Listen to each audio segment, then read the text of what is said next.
Hello, hello, hello. It's your girl Rachel Real coming to you with another episode of You Ain't Crazy. You Ain't Crazy is a podcast where I give support and validation to individuals who have found themselves in what they believe to be a narcissistic relationship. I'm doing my due diligence to make sure I am giving support to individuals who are struggling, who think that they might be going crazy, they need validation, they need support. And I have joined the community to do just that, to raise awareness about this personality disorder, encouraging you to gain as much knowledge as you possibly can. Don't just sit and wait for somebody to just hand it over to you. You got to dive in and really save yourselves, guys. So if you're an individual who found yourself in that situation where you're wondering, am I involved with a narcissist or what's going on? You want to look into it. You want to just do your research, look at the patterns to see if what you're dealing with checks, if it checks all the boxes. If you're checking all of those boxes, you got to call a thing a thing. If it walks like a duck, quacks like a duck, it's a duck. Okay. So just to put the disclaimer out there, I am Rachel Real and a certified life coach who help individuals mediate through relationships or between relationships, things like that. If should you stay together, should you not? Those are the types of services I give. I am also a thriver from being in a 5-year narcissistic relationship, something that I had no clue about. Did my work, and I'm here to help you do the same. I am not a psychiatrist, psychologist, anything of the like. Again, I just stated what I am. And I'm here to help you do your work and to give you the support that I know you need, because a narcissist is not going to give it to you. A lot of people who are in denial won't give it to you. People who don't have no clue won't give it to you. People who are enablers, they're not going to give it to you. So you get what I'm saying. All right. So here we go. Today's topic, today's episode is about what do people get wrong? And I'm reading my notes. What do people get wrong about the narcissist? Again, what do people get wrong about the narcissist? What is it that they think they know and do things the wrong way or try to go about it the wrong way? So again, I'll come to you with my own, some of my own topics, as well as if I get a question that comes in my email where I usually would just type a response, I usually throw it in an episode and talk about it. So here we go. We're going to talk about that today. What do people get wrong about the narcissist? What do they get wrong is assuming that the narcissist is like you, assuming that the narcissist does not have a personality disorder. Again, that's the main thing that people get wrong, is that assuming that the narcissist is like a regular person and not really acknowledging the fact that they do have a personality disorder.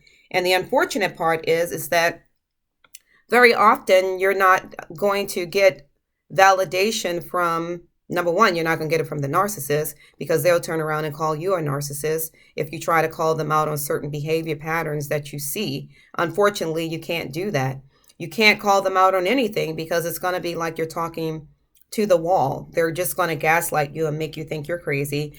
If you try to talk to someone that they know, they're going to go either in front of you or behind your back or whatever you're claiming they're going to turn around and manipulate the situation, shift the blame, and say it's you. It's such a daunting, crazy, nonstop battle, like you're in war every single day dealing with the narcissist. The only time you probably had a little peace of mind is during the love bombing phase, because once you figure them out, you can't even enjoy the good times anymore, because it's just a matter of time where they're going to switch up and be mad again.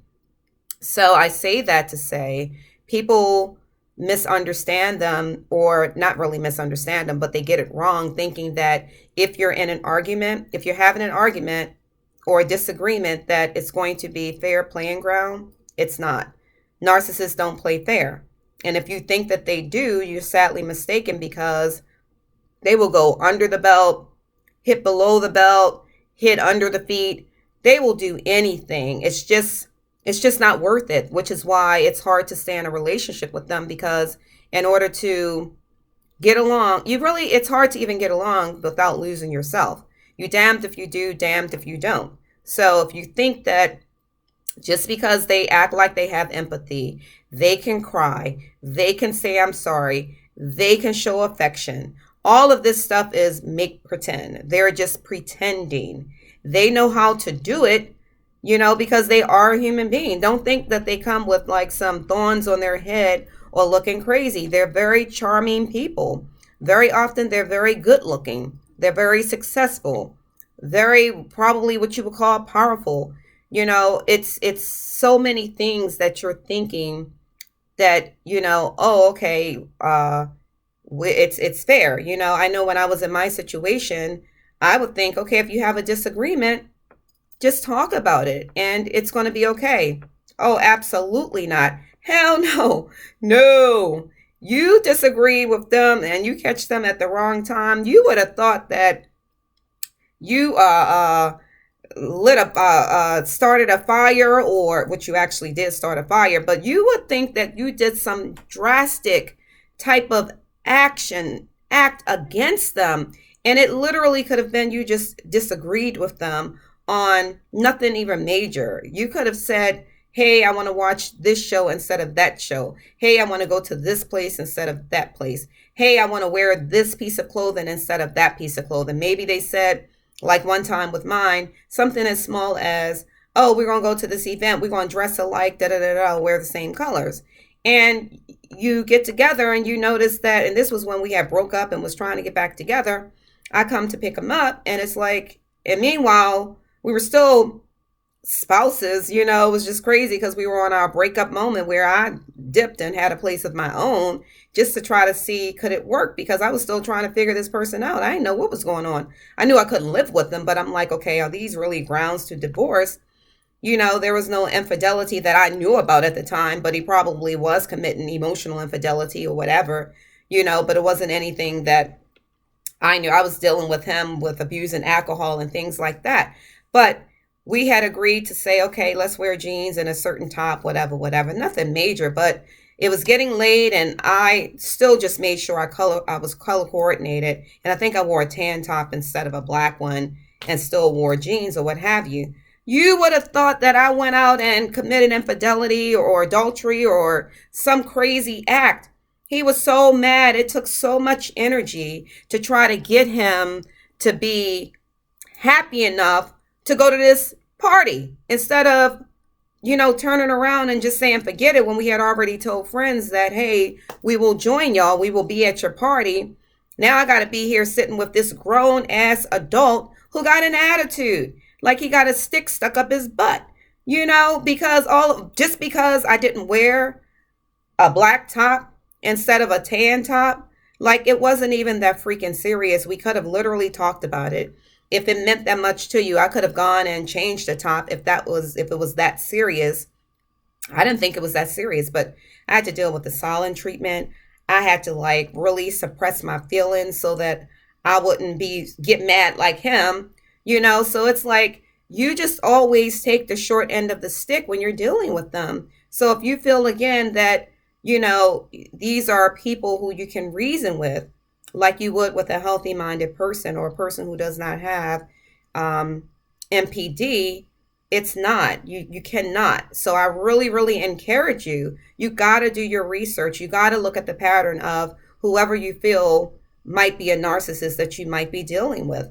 That means, are they love bombing you? Are they devaluing you? Do they act as if they don't have a conscience?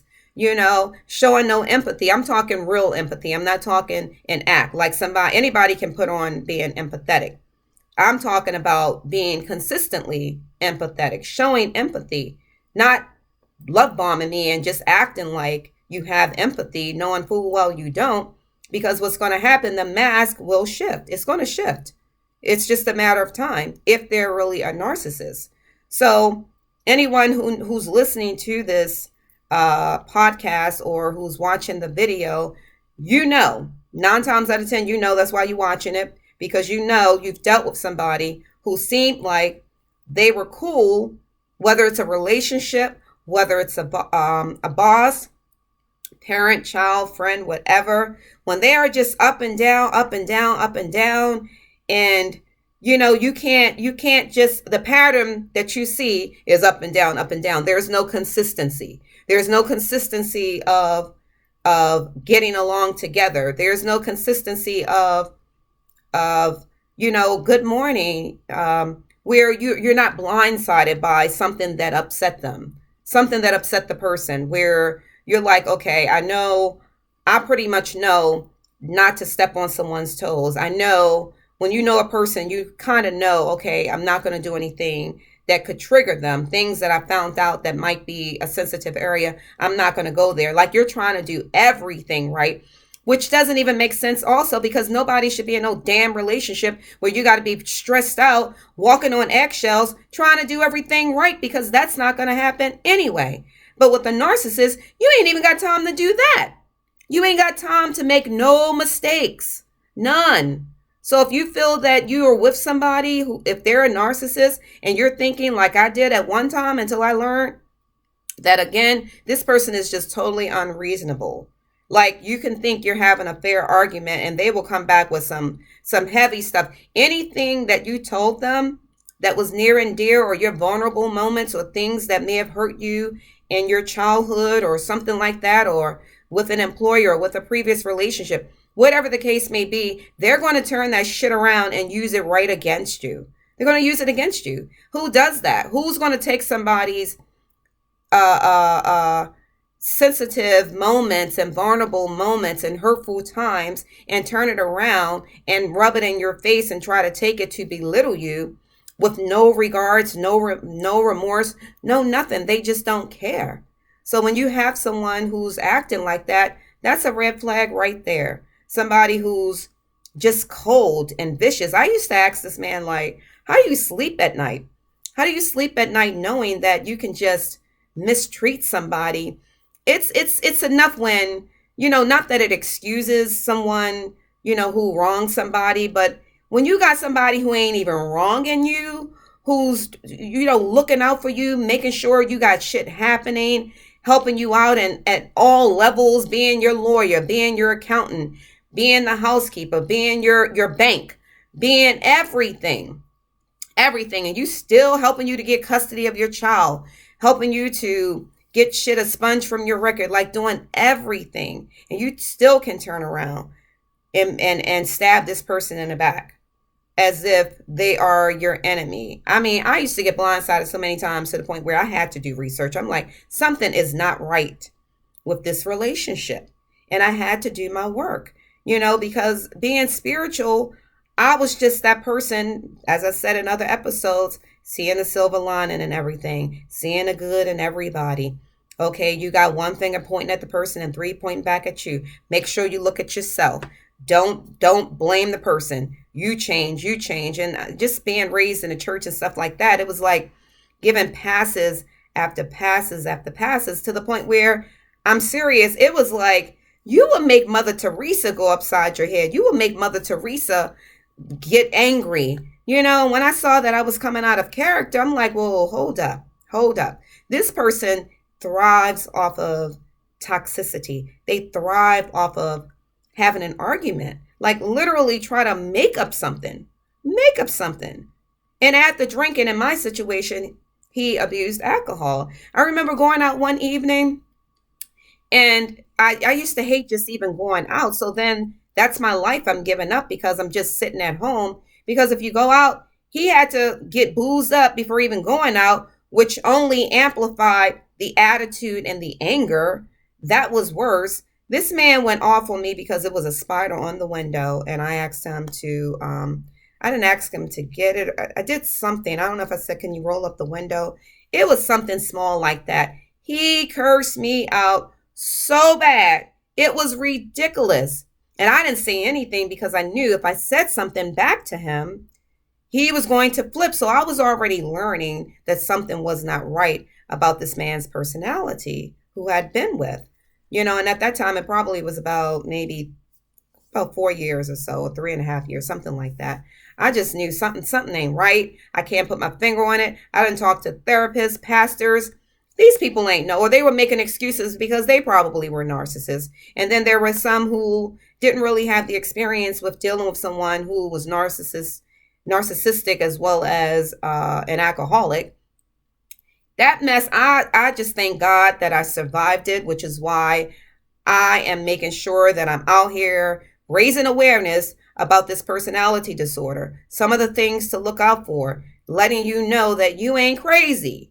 You are not crazy. Keep doing your research. Keep raising your discernment. Keep making sure that you can identify this thing and understand. Don't go telling them stuff you find out. Don't tell them. You better keep it for yourself and just observe. Observe.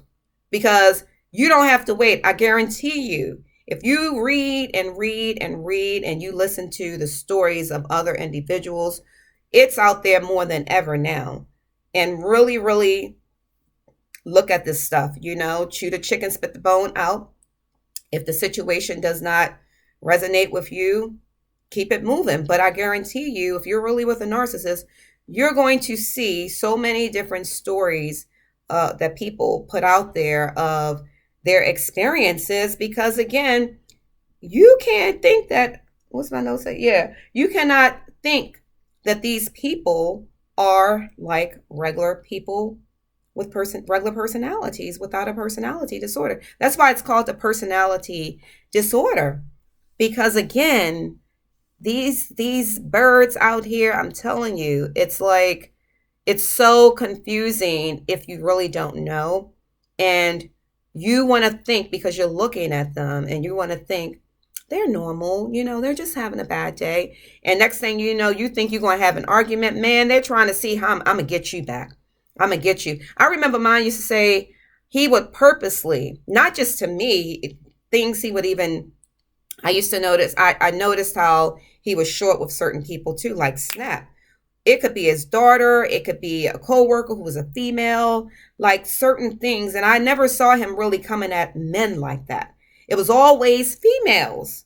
If it was a man, it was always females where he had no problem attacking you. And he literally said, I purposely hold on to grudges because it gives me ammunition to attack, to unleash. And I'm purposely tearing you down. He literally would say this stuff. And I heard that a lot throughout the tenure of our marriage relationship. I just thought, because I ain't know enough about this shit, oh my gosh, do you really think that was necessary? I mean, come on, let the crime fit the punishment. I used to have these conversations with him and have these debates, things that should be the obvious.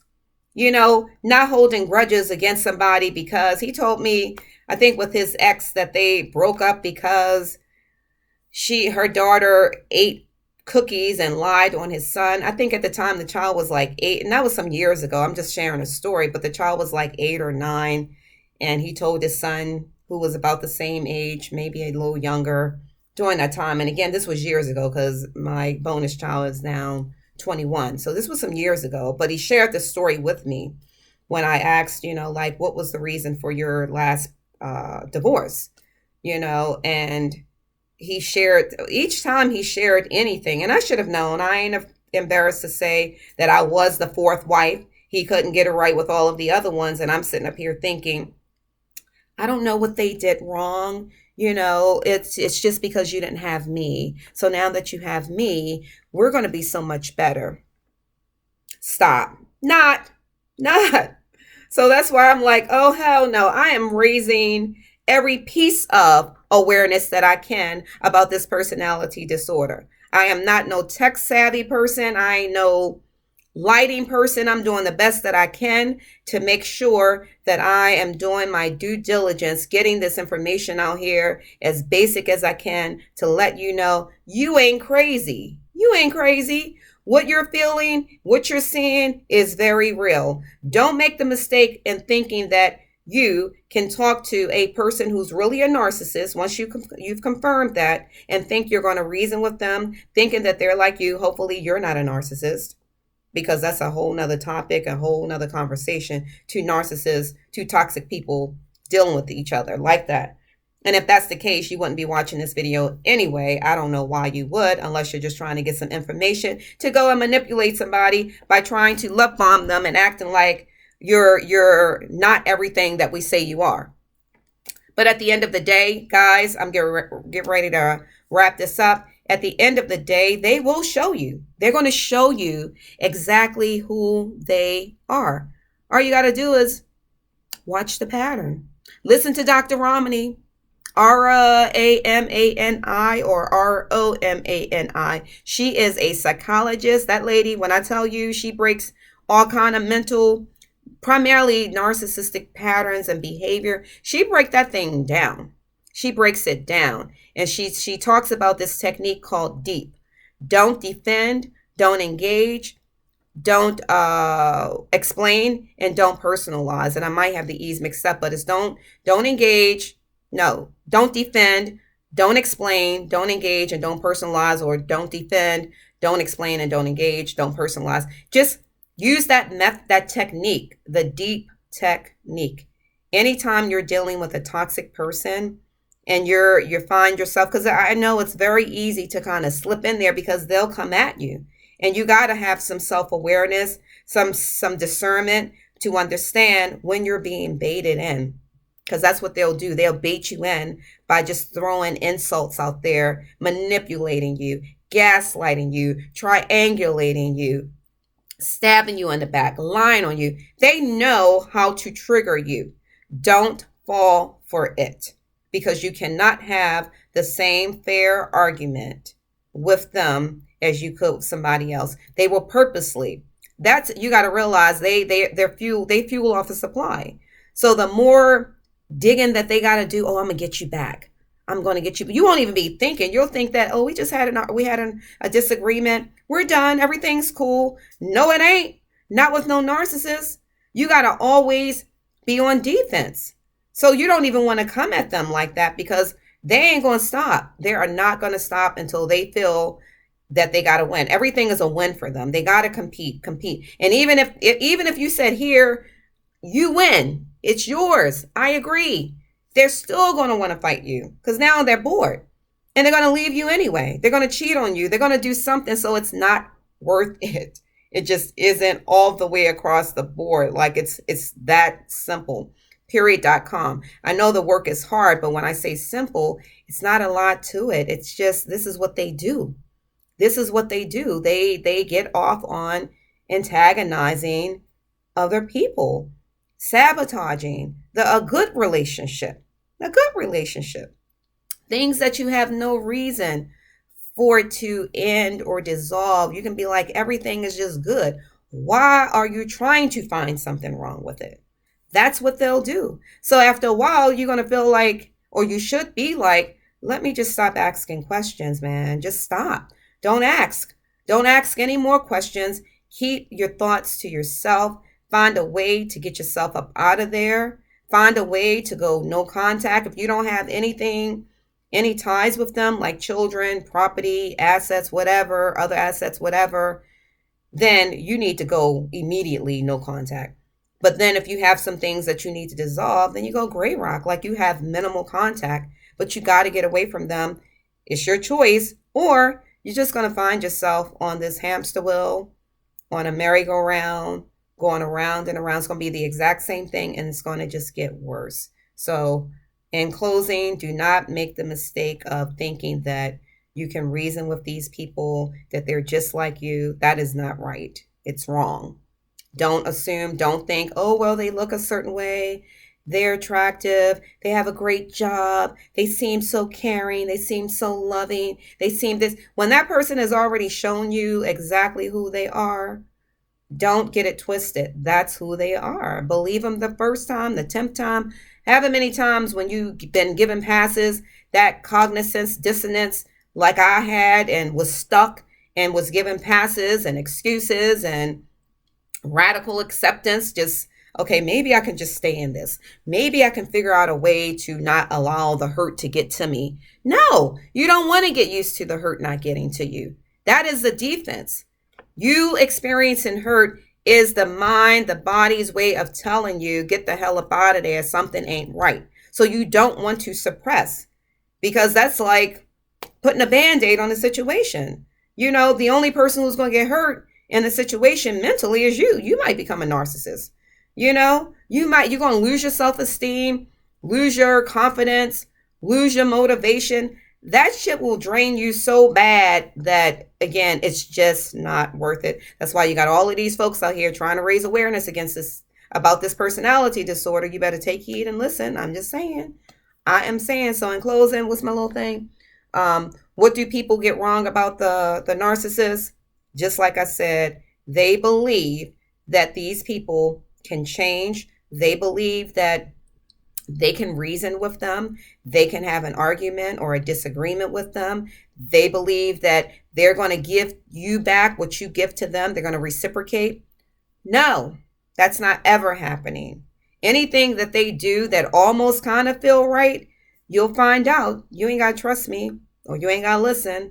But if you're in it and you continue to stay in it and you don't listen to all these hundreds of people who's telling you get up out of there, or read the books that tell you exactly what you need to do, listen to Dr. Romani, look at the signs. Ain't nobody telling you what you do, but if you're really going, what you should do, if you're going through the things that we say, only you know that, that's the solution. That's the answer. I can't put it any more plain than that. That is the answer. If you're dealing with all of the different things that you hear a narcissist will do, and that's your story, you got to do what you have to do. But don't think that you can get down in the dirt and play dirty with the narcissist, because you will not win. Don't try to win. It ain't worth it, because that's their personality disorder gives them the energy to keep doing that kind of stuff. Somebody who's not toxic, that mess will burn you out. You be like, man, go ahead. I just don't have time. That's too much. Who wants to have that? You don't want that energy in your space like that. Like, the only way they got in there, because usually if somebody's broken like that, or you're an overly empath and codependent personality like I had, thank God I don't have it anymore, but that's how they can get in, and they take advantage of that. But whoa, when you learn and you start realizing the manipulative tactics that they will do, honey, you will be so strong and so vigilant of that nonsense. You can spot it a mile away. You can sense it like a dog. Okay, your senses will be on point, and you will never have to worry about that nonsense again. You will never have a problem being like, something ain't right here, and you'll act accordingly. So I say that to say, do yourself a favor, gain as much knowledge as you can, listen to these different content creators who resonates with you. Don't go listening to some man telling you a bunch of nonsense and trying to take your money. Don't do that. Don't do that. Do some work of your own, and just understand you are worth so much more than you're settling for. If you're with somebody who's not treating you the way that you deserve to be treated, male or female, don't settle. Life is too short. Okay. Educate yourself so you can power up. Knowledge is power. You can power up. You got this. Your girl Rachel Real is out. I've been talking for 28 minutes. I am out. Peace. Bye.